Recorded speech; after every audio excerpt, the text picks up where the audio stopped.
شروع اللہ کا نام لے کر جو بڑا مہربان نہایت رحم والا ہے۔ سورج کی قسم اور اس کی دھوپ کی،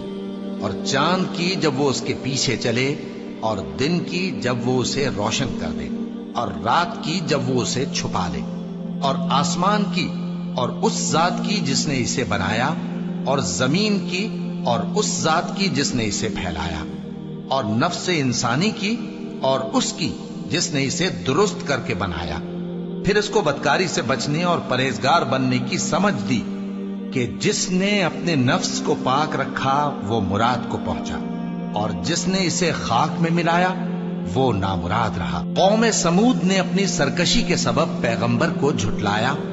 جب ان میں سے ایک نہایت بدبخت اٹھا